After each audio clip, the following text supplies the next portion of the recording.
নমস্কাৰ ছাত্ৰ ছাত্ৰীসকল জ্ঞান হাইভ ইউটিউব চেনেলৰ আন এটা ভিডিঅ' তোমালোকক স্বাগতম জনাইছোঁ আৰু আজি মই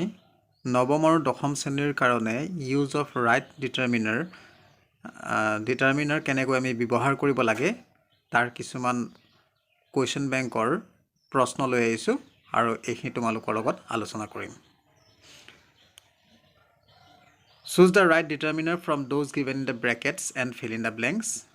ব্ৰেকেটত থকা যিকেইটা ডিটাৰমিনাৰ দিয়া আছে শুদ্ধটো আমি বাছি খালি ঠাইত পুৰাব লাগে এটো আহিছিল 2013 চনত he will come back within dash আৰ ইয়াৰ উত্তৰবিলাক অলৰেডি ইয়াত আছেই এটো দিছে যে মই খালি তোমালোকক বুজাই দিছোঁ কি কাৰণে সেই ডিটাৰমিনাৰটো বহিব এইচ অ ইউ আৰ আৰ আছে যদিও এটো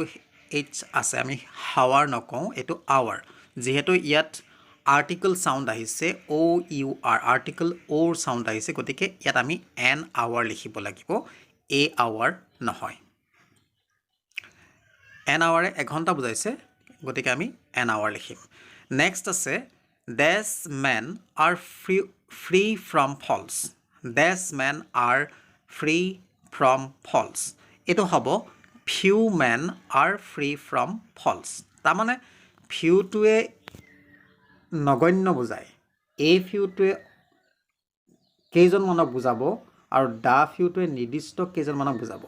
ইয়াত কোৱা হৈছে যে few men are free from faults অৰ্থাৎ কোনো মানুহেই ভুলৰ পৰা মুক্ত নহয় মানে মানুহে কোনোবা মানে যিকোনো নহয় কিবা ভুল কৰে সেইকাৰণে কোৱা হৈছে যে few men are free from faults next আছে leap year falls in dash fourth year ইয়াত হ'ব এভৰি মানে প্ৰতি আৰু এনি মানে যিকোনো আৰু ইটছ মানে হৈছে প্ৰত্যেক গতিকে ইয়াত দিছে যে প্ৰত্যেক 4 বছৰ মূৰে প্ৰতি 4 বছৰ মূৰে যে গতিকে এটো হ'ব এভৰি ফ'ৰ্থ ইয়াৰ মানে 4 বছৰ লগ লাগি কি হৈছে এটা লিপ ইয়াৰ হয় 4 বছৰ লগ লাগিলে 4 বছৰ মূৰত এটা লিপ ইয়াৰ আহে মানে য'ত 366 ডেজ থাকে 366 দিন থাকে গতিকে আমি 4 বছৰটো এটা গোটা হিচাপে ধৰা হৈছে হেকাৰণে আমি ইয়াত লিখিব লাগিব এভৰি আৰু যদি ইন্ডিভিজুৱেলি যদি এটা কৈ যদি ধৰা হয় তেতিয়া আমি ইটস লিখিব লাগে ডেছ আছে ইয়াত ডিট আছে dash learning is a dangerous thing ইয়াত হ'ব a little learning is a dangerous thing যদি আমি অকল লিটল লিখো তো এটো একেবাৰে নিহিকা বুজাব গতিকে এটো একেবাৰে নিহিকিলে কোনো কথা নাজানিব গতিকে এটো বিপদজনক নহয় কিন্তু অল্প বিদ্যা ভয়ংকৰ বুলি কোৱা হয় যেতিয়া মানুহে অলপ জানে সেই বস্তুটো বিপদজনক হ'ব পাৰে হেকাৰণে কোৱা হয় যে এ little learning is a dangerous thing আৰু দা লিটল নবহে কাৰণ ইয়াত ডেফিনেটলি কোনো শিকাৰ কথা কোনো কথা বস্তু বা কথা শিকাৰ কথা ইয়াত কোৱা নাই গতিকে আমি লিখিব লাগিব a little learning is a dangerous thing next আহিছিলে 2014 চনৰ এইচএছএলচিত আহিছিলে I gave dash 1 rupee note to the beggar এটো হ'ব a 1 rupee note to the beggar ইয়াৰ এনসাৰটো ইয়াত তলত আছে তোমালোকে দেখি আছা ইয়াৰ উত্তৰটো হ'ব এ যেহেতু 1 শব্দটো যদিও আমি দেখিছো যে ইয়াৰ বিগিনিং লেটাৰটো ও হয় কিন্তু ইয়াৰ যেটো সাউন্ড ইয়াৰ যেটো মানে শব্দটোৰ যেটো উচ্চাৰণ হেতুৱে ও উচ্চাৰণ নকৰি ওয়া বা ওয়াব্ব উচ্চাৰণ কৰিছে যেতিয়া ও আখৰটোৱে ওয়াব্ব বা ওয়া উচ্চাৰণ কৰে 1 সোৱা তোমালোকে উচ্চাৰণটো নিজে কৰিছো 1 বুলি ক'লে ওয়া উচ্চাৰণ আহিছে গতিকে ও টোৱে ওয়া উচ্চাৰণ কৰিলে তাত আমি সদায় লিখিব লাগিব এ 1 rupee নোট বা এ লিখিব লাগিব যেনেকৈ অনিয়ন বুলি কওঁতে অনিয়নত ও আছে বিগিনিং লেটাৰটো আৰু ইয়াত অ উচ্চাৰণ হৈছে অনিয়ন আৰু 1 ডিফাৰেন্সটো চোৱা তোমালোকে অনিয়ন আৰু 1ত ওয়াব্ব উচ্চাৰণ হৈছে ও টো আৰু অনিয়নত ও টো অ উচ্চাৰণ হৈছে ঠিক তেনেকৈ অৰেঞ্জত ও টোৱে অ উচ্চাৰণ কৰিছে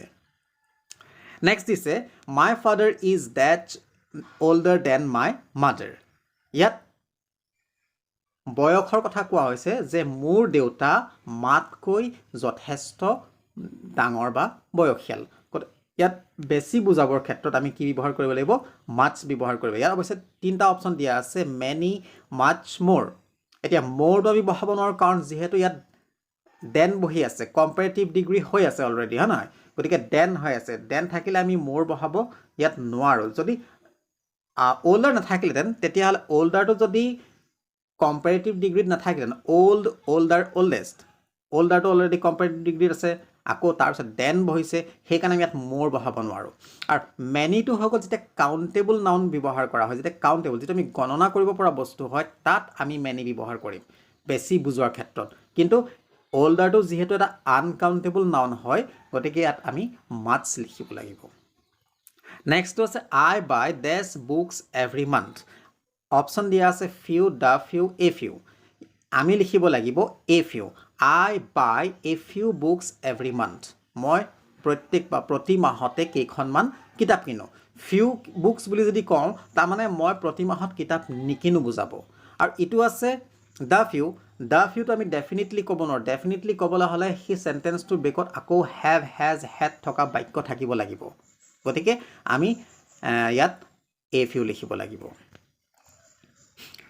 ইটো আছে আই need dash money I have ইয়াত চোৱা আই need dash money I have ইয়াত যিহেতু ডেফিনিট হৈ গৈছে বেকত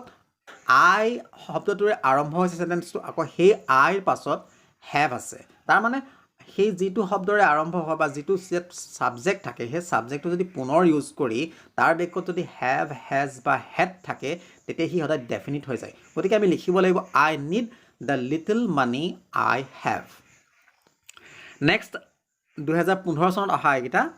please give me dash time to finish the work অৱশ্যে কোনো অপশ্যন দিয়া নাই ইয়াত little a little the little option হ'ব গতিকে ইয়াত লিখিব লাগিব please give me a little time to finish the work অনুগ্ৰহ কৰি মোক অকণমান সময় দিয়ক এই কামটো সম্পূৰ্ণ কৰিবলৈ নেক্সট আছে then I will take you to this university তাৰ পাছত মই তোমালোকক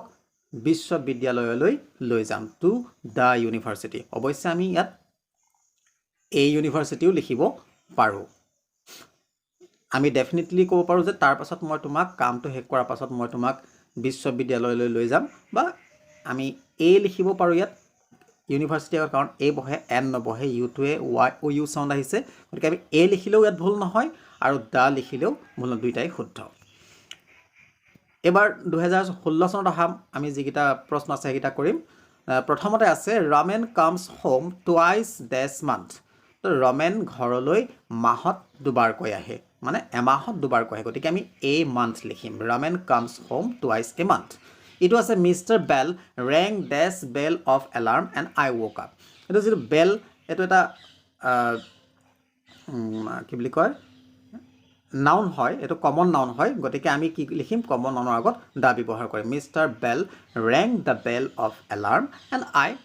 ৱ'ক আপ ইটো আছে a busy man has dash time to waste এইটো হ'ব a busy man has little time to waste মই অলৰেডি কৈছোঁ যে few a few the few যেনেকৈ ফিউৱে একেবাৰে নগণ্য বা নোহোৱা বুজায় ঠিক তেনেকৈ লিটলটোৱেও নোহোৱা বুজায় এই busy person has little time to waste little মানে সময় নষ্ট কৰিবলৈ নাই এজন ব্যস্ত মানুহৰ বা ব্যস্ত ব্যক্তিৰ নষ্ট কৰিবলৈ সময় নাথাকে নেক্সট আছে only dash of the applicants were found suitable only থাকিলে আমি সদায় এ ফিউ বা এ লিটল ব্যৱহাৰ কৰিব লাগে যদি কাউণ্টেবল হয় আমি এ ফিউ লিখিম আৰু যদি আনকাউণ্টেবল নাউন হয় তেতিয়াহ'লে আমি এ লিটল লিখিম ইয়াত যিহেতু এপ্লিকেণ্টছ কাউণ্টেবল নাউন হয় গণনা কৰিব পৰাটো এটা নাউন বিশেষ্য পদ গতিকে আমি লিখিম only a few of the applicants were suitable next 2017 আহিছিল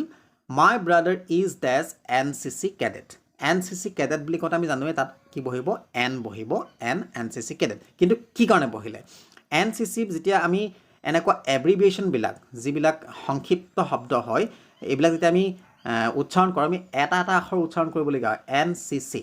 গতিকে এন বুলি কওঁতে এ যোগ দন্তীয়া ন আহিছে গতিকে এন উচ্চাৰণটো তেনেকুৱা ধৰণৰ হৈছে এন গতিকে ইয়াৰ আৰম্ভণি উচ্চাৰণটো হৈছে এটো হৈছে এটা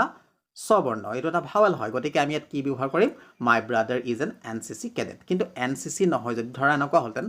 মাই brother is dash B A তেতিয়া কি লিখিম আমি my brother is a B A B বুলি কওঁতে ব যোগ হচৰি ইয়াত কোনো ধৰণৰ ব্যঞ্জন বৰ্ণ কি স্ববৰ্ণ অহা নাই ভাৱেল চাউণ্ড নাই অহা গতিকে আমি কি লিখিম মাই ব্ৰাদাৰ ইজ এ বি এ আৰু এন চি চি কেডেট কিন্তু এটা কথা যদি আমি এন চি চি নকৈ যদি নেশ্যনেল কেডেট কৰ্প ক'লোহেঁতেন গতিকে সম্পূৰ্ণ যিটো ৱৰ্ড হয় যদি সম্পূৰ্ণ ৱৰ্ডটো কওঁ তেতিয়া আমি আকৌ এ নেশ্যনেল কেডেট কৰ্প লিখিব লাগিব কাৰণ নেশ্যনেল বুলি কৈ দিলে তাৰ উচ্চাৰণটো সম্পূৰ্ণ বেলেগ হৈ গ'ল নেশ্যনেলত ন উচ্চাৰণ আহিছে প্ৰথমতে আমি এই যিটো ৰুল এইটো কেৱল সংক্ষিপ্ত শব্দৰ ক্ষেত্ৰতহে প্ৰযোজ্য কৰিব পাৰিম মানে প্ৰয়োগ কৰিব পাৰিম NCC বা MA FRCS এইবিলাকত আমি N ব্যৱহাৰ কৰিব লাগে যিবিলাকত ভাৱেল সাউণ্ড আহে সেইবিলাকত N আৰু যিবিলাকত কনসনেন্ট সাউণ্ড আহিব তাত আমি A লিখিম We found the house without dash difficulty এটো হ'ব much We found the house without much difficulty মানে without থাকিলে আমি দুটা শব্দ ইউজ কৰিব পাৰো any ইউজ কৰিব পাৰো any লিখিলেও ইয়াত ভুল নহয় We found the house without any difficulty আমি ঘৰটো কোনো মানে কোনো অসুবিধা নোহোৱাকৈ কষ্ট নোহোৱাকৈ আমি বিচাৰি আলো বা আমি ঘৰটো বেছি কষ্ট নকৰাকৈ বিচাৰি উলিয়াব পাৰিলো হেৰিয়াত মাছ ব্যৱহাৰ কৰিব লাগিব নেক্সট আছে he has to feed his family with dash money he earns এটো হ'ব with the little money he earns ইয়াত তোমালোকে মন কৰা চোৱা he has to feed his family ইয়াত কি হে আৰম্ভ হৈছে he আৰম্ভ হৈছে আৰু হে একেটা বাক্যতে হেখৰ সাত কি আছে he earns আছে গতিকে এই একেটা যেতিয়া সাবজেক্ট দুবাৰকৈ ব্যৱহাৰ কৰা হয় আৰু হে সাবজেক্টৰ পাছত যেতিয়া have has had এই তিনিটাৰ ভিতৰত কোনোবা এটা যদি থাকে তেতিয়া সদায় হেতু ডেফিনিট হৈ যায় গতিকে আমি হেতু ডেফিনিট আৰ্টিকল দা ব্যৱহাৰ কৰিব লাগিব আৰু যেটো নাউন থাকে হেতু কাউন্টেবল নে আনকাউন্টেবল হেতু চাই আমি তাত লিটল বা ফিউ ব্যৱহাৰ কৰিব লাগে ইয়াত যেটো মানিটো হৈছে আনকাউন্টেবল নাউন গতিকে আমি দা লিটল ব্যৱহাৰ কৰিম নেক্সট আছে our principal is a man of dash words তো এটো হ'ব our principal is a man of actually এটো ইয়াত ভুল হৈ আছে এটো few words নহয় our principal is a man of a few words এটো তোমালোকে কেতিয়াও few words নিলে few words মানে তেওঁ কথা নকোৱা মানুহ বুজাব আমাৰ যিজন প্ৰিন্সিপাল তেওঁ বেছি কথা নকয় গতিকে এটো few হ'ব a few হ'ব যদি আমি few লিখো এটো ভুল হৈ যাব এটো কিবা প্ৰিন্টিং মিস্টেক হৈ গল এবাৰ আইছো 2018 চনৰ প্ৰশ্নখিনি লৈ dash rich are not always kind এটা শ্ৰেণীক বুজোৱা হৈছে এটা জাতিক বুজোৱা হৈছে মানে এক শ্ৰেণী মানুহক বুজোৱা হৈছে যেন ধনী শ্ৰেণীক গতিকে গোটেই শ্ৰেণীটোক বুজাবলৈ আমি সদায় দা ব্যৱহাৰ কৰিব লাগিব the rich are not always unkind ধনী মানুহবিলাক সদায় নিৰ্দয় নহয় বা সকলো ধনী নিৰ্দয় নহয় the principal gave the students dash sound advice principal জনে বা প্ৰধান অধ্যক্ষই কি কৰিছিল ছাত্ৰ ছাত্ৰীসকলক অতি ভাল উপদেশ দিছিল গতিকে এটো হ'ব much sound advice next আছে every school has dash union of students তো ইয়াত ইউনিয়ন আছে ইউনিয়ন শব্দটো যেতিয়া ইউ টো যদিও আমি ভাৱেল বুলি জানো বা ভাৱেলস হয় বা স্ববৰ্ণ হয় কিন্তু ইয়াৰ উচ্চাৰণটো y o u সাউন্ড আছে y o u যেটো আমি ইংৰাজীত y o u তুমি আপুনি লিখিবলৈ ব্যৱহাৰ কৰো সেই শব্দটোৰ উচ্চাৰণ আছে গতিকে ইউ টোৱে যেতিয়া y o u সাউন্ড কৰিব উচ্চাৰণ কৰিব তাত আমি সদায় a লিখিব লাগিব যদি ইউ টোৱে আ উচ্চাৰণ কৰে যেনেকৈ আমব্ৰেলা আদাৰ এনেকুৱা বিলাক শব্দ হলে আমি n ব্যৱহাৰ কৰিম অন্যথা ইউ টোৱে y o u সাউন্ড কৰিলে আমি সদায় a লিখিব লাগিব Is there dash coffee left in the pot এটো যেটো প্ৰশ্নবোধক বাক্য হয় আৰু খুৰিছে যে পাত্ৰটোত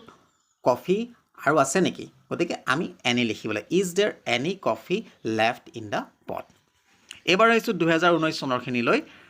My brother had gone dash hour ago r এটো আমি h টো সাউন্ড উচ্চাৰণ নাই হোৱা o উচ্চাৰণ হৈছে আৰু o টো a উচ্চাৰণ কৰিছে গতিকে ইয়াত হ'ব n r A busy man has dash time to waste এটো হ'ব a busy man has little time to waste অৰ্থাৎ এজন ব্যস্ত মানুহৰ সময় নষ্ট কৰিবলৈ নাথাকে গতিকে little হ'ব next আছে the classes started after dash bell had rung the bell এটা কাউন্ট এটা নাউন হয় মানে কমন নাউন গতিকে আমি লিখিম the bell had rung next আছে dash of their property was lost in the flood property যেটো এটা আনকাউন্টেবল নাউন হয় গতিকে আমি লিখিব লাগিব much of their property was lost in the flood তেওঁলোকৰ যথেষ্ট হা সম্পত্তি মানে বয় বস্তু বা হা সম্পত্তি বানত হেৰাই গল বা লোকসান হল নেক্সট আছে 2020 চনত অহা they won the match without dash difficulty এটো হ'ব without much আমি জেনাৰেলি without হলে much বা any ব্যৱহাৰ কৰিব লাগে ইয়াত কিন্তু যেটো difficulty দিছে গতিকে আমি without much difficulty লিখিম Reading is dash useful hobby reading is a useful hobby ইয়াত যেহেতু u to a y o u sound কৰিছে I gave him dash books I had. I বিগিনিঙত একেটা বিগিনিঙত I আছে আকৌ শেষতো কি আছে I আৰু তাৰ বিকত had আছে গতিকে আমি কি লিখিম the few. I gave him the few books I had. মোৰ ওচৰত যিকেইখন কিতাপ আছিল মই তেওঁক দি দিলোঁ Kalidas is the Shakespeare of India. Kalidas ভাৰতৰ এজন শ্বেক্সপিয়াৰ বুলি কোৱা হৈছে মানে অৰ্থাৎ ইংলেণ্ডৰ শ্বেক্সপিয়াৰৰ লগত কালিদাসক তুলনা কৰা হৈছে যেতিয়া কোনো এজন মহান ব্যক্তিক আন এজন ব্যক্তিৰ লগত তুলনা কৰা হয় তেতিয়া আমি তাত সেই উপাধিটোৰ আগত আমি দা ব্যৱহাৰ কৰিব লাগে Kalidas is the Shakespeare of India এবাৰ আহিছোঁ কিছু এডিশ্যনেল কুৱেশ্যনলৈ কিছুমান উপৰোক্ত প্ৰশ্ন এক নম্বৰ দিছে the sun rises dash the east উত্তৰকেইটা আছেই ইয়াত এ এণ্ড দা আছে আৰু যেতিয়া আমি কোনো দিশ মানে দিশৰ কথা যেনে ইষ্ট ৱেষ্ট নৰ্থ চাউথ এনেকুৱা দিশ বুজাবলগীয়া হয় সেই দিশৰ আগত আমি সদায় দা ব্যৱহাৰ কৰিম the sun rises in the east next আছে the doctor advised me to eat an apple every morning এতিয়া এপলটো যিহেতু বিগিনিং চাউণ্ডটো এ হয় যিহেতু এটা ভাৱেল চাউণ্ড গতিকে আমি তাৰ আগত এন ব্যৱহাৰ কৰিম এটা আপেল খাবলৈ মোক চিকিৎসকে সদায় ৰাতিপুৱা এটা আপেল খাবলৈ মোক চিকিৎসকে পৰামৰ্শ দিছে ইটো আছে there aren't many students in the library পুথিভঁৰালত বহুত ল'ৰা ছোৱালী নাই নথকা বুজাইছে আৰু ইয়াত মেনি ষ্টুডেণ্টছটো যিহেতু কাউণ্টেবল নাউন আৰু প্লুৰেল ফৰ্মত আছে গতিকে আমি মেনি লিখিব লাগিব নেক্সট আছে I haven't got any pictures in my bedroom মোৰ শোৱনি কোঠাত কোনো ধৰণৰ ছবি নাই গতিকে নথকা বুজাইছে আৰু এইটো আমি লিখিব লাগিব এনি মানে কোনো বুজাইছে কোনো ধৰণৰ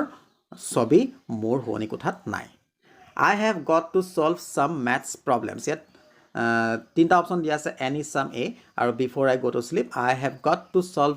sum maths problems before I go' to slip মই শোৱাৰ আগত মোৰ কেইটামান বা কিছু অংক কৰিব লগা আছে Mr. Lamb is such a shrewd man that there are few people whom he trusts. মহাশয় লেম এনেকুৱা এজন ধূৰ্ত বা এনেকুৱা এজন ঠগ মানুহ যাক কোনো মানুহে বিশ্বাস নকৰে এইটো ফিউ দিয়া হৈছে মানে কোনো বিশ্বাস নকৰে সেইকাৰণে ফিউ দিয়া হৈছে My mother does not drink much coffee. Does not drink dash coffee আছে এইটো গতিকে আমি লিখিব লাগিব much coffee বেছি কফি নাখায় I always keep some money in my wallet for emergencies এইটো মই মোৰ ৱালেটত বা মোৰ মানি বেগত সদায় কিছুমান বা মানে কিছুমান নহয় সদায় অলপ টকা ৰাখোঁ যাতে বিপদৰ সময়ত বা কোনো ইমাৰ্জেঞ্চিত ব্যৱহাৰ কৰিব পাৰোঁ There are a few girls waiting for you There are a few girls waiting for you তাত কেইজনীমান ছোৱালী তোমাৰ কাৰণে ৰৈ আছে বা অপেক্ষা কৰি আছে a few girls বুলি কোৱা হৈছে গতিকে কেইজনীমান ছোৱালী few নহ'ব কাৰণ কেলে কোনো ছোৱালী ৰৈ নথকা বুজাব আৰু the few নহ'ব কাৰণ কেলে নিৰ্দিষ্ট ইয়াত কোৱা নাই My mother prepared a lot of food for the party but little of it was eaten মোৰ মায়ে পাৰ্টিৰ কাৰণে বহুতো খাদ্য বস্তু প্ৰস্তুত কৰিছিল কিন্তু খুব কম হে খোৱা হৈছিল খোৱা বস্তুৰ ক্ষেত্ৰত আমি lot of বা কামৰ ক্ষেত্ৰত lot of ব্যৱহাৰ কৰিব লাগে Few people turned up for the talk last night probably because of the heavy rain যোৱা নিশা প্ৰচুৰ বৰষুণৰ কাৰণে কোনো মানুহেই সেই কথোপকথনলৈ নাহিল বা কোনো মিটিঙৰ এখন কথা কোৱা হৈছে তে তালৈ নাহিল Water is the most precious thing Water is the most precious thing so ইয়াত যেতিয়া most দিছে যেতিয়া সুপাৰলেটিভ ডিগ্ৰী হয় সুপাৰলেটিভ ডিগ্ৰীৰ আগত আমি সদায় দা ব্যৱহাৰ কৰিব লাগে এতিয়া প্ৰেচিয়াছ ৱৰ্ডটো যিহেতু দুটা সিলেবলৰ ৱৰ্ড হয় গতিকে আমি প্ৰেচিয়াছক আমি ভাঙিব নোৱাৰোঁ গতিকে তাৰ আগত আমি মোৰ বা most ব্যৱহাৰ কৰিব লাগিব কম্পাৰেটিভ আৰু সুপাৰলেটিভ কৰিবলৈ ইয়াত যেটো সুপাৰলেটিভ হৈ আছে সুপাৰলেটিভৰ আগত আমি সদায় দা ব্যৱহাৰ কৰিম যদি প্ৰেচিয়াছ নহয় ধৰা আন বেলেগ ৱৰ্ড হ'লতেন ষ্ট্ৰংগেষ্ট যেনিবা ধৰা he is the strongest man তেতিয়া কি হ'ব he is the strongest man superlative ডিগ্ৰীৰ আগত সদায় আমি দা ব্যৱহাৰ কৰিম চাহে most থাকক বা আন বেলেগ ৱৰ্ড থাকক I am not an expert বুলি কোৱা হৈছে গতিকে এক্সৰ বিগিনিং লেটাৰটো হৈছে ই আৰু ই এ উচ্চাৰণ কৰিছে গতিকে আমি লিখিম যে I am not an expert but I know a little about the solar system মই যদিও এজন এক্সপাৰ্ট নহয় কিন্তু মই সৌৰজগতৰ বিষয়ে অলপ জানো I wrote to all my friends but only a few of them replied. মই মোৰ সকলো বন্ধুলৈ চিঠি লিখিছিলোঁ কিন্তু কেইজনমানেহে তাৰ উত্তৰ দিলে গতিকে কেইজনমান বুজাবৰ কাৰণে a few. Let's take a few days of work and go to the countryside. কেইদিনমান আমি কামৰ পৰা ছুটি লৈ আমি গাঁৱলৈ যাওঁ ব'লা এইটো হ'ব a few days a few কাৰণ কেইদিনমানৰ কথা কোৱা হৈছে few কেতিয়াও নহ'ব few হ'লে মানে ছুটি নোলোৱাই বুজাব আৰু the few ইয়াত হোৱাই নাই কাৰণ ডেফিনেটলি কোৱা নাই The doctor said that there is little they can do for her. চিকিৎসকে সকলে কৈছিল যে তেওঁৰ কাৰণে তেওঁলোকে কৰিব পৰা একো নাই সেইকাৰণে ইয়াত লিটল ব্যৱহাৰ কৰা হৈছে লিটলটোৱে নথকা বুজাইছে There are a few girls এটা ৰিপিট হৈছে আকৌ এবাৰ আগতে আমি পাই গৈছোঁ There are a few girls waiting for you. Next আছে my mother prepared a lot of food. এইটো আমি পাই গৈছোঁ গতিকে little of it মানে কিন্তু খুব কমহে ইয়াৰ খোৱা হ'ল মানে একেবাৰে খোৱা নহ'লেই বুজাইছে এটো পালো আমি I wrote to all my friends but only a few of them replied. মই সকলো বন্ধুলৈকে লিখিছিলোঁ কিন্তু কেইজনমানেহে মোক উত্তৰ দিলে She gave a cookie to each child. ইয়াত each মানে প্ৰতিটো ল'ৰাকে বা শিশুকে দিয়া বুজাইছে যে তেওঁ প্ৰত্যেক শিশুকে এটাকৈ কুকি দিলে কুকি অৰ্থাৎ এটা মিঠাই তো ছাত্ৰ ছাত্ৰীসকল ডিটাৰমিনাৰৰ যিখিনি কুৱেশ্যন বেংকৰ আছিল মই তোমালোকৰ লগত ডিছকাছ কৰিলোঁ আৰু ভিডিঅ'টো চাই কেনেকুৱা পাইছা মোক জনাবা লাইক শ্বেয়াৰ কৰিবা আৰু যদি চেনেলটো প্ৰথমবাৰৰ কাৰণে আহিছে সাবস্ক্ৰাইব কৰি বেল আইকনটো প্ৰেছ কৰি ৰাখিবা ধন্যবাদ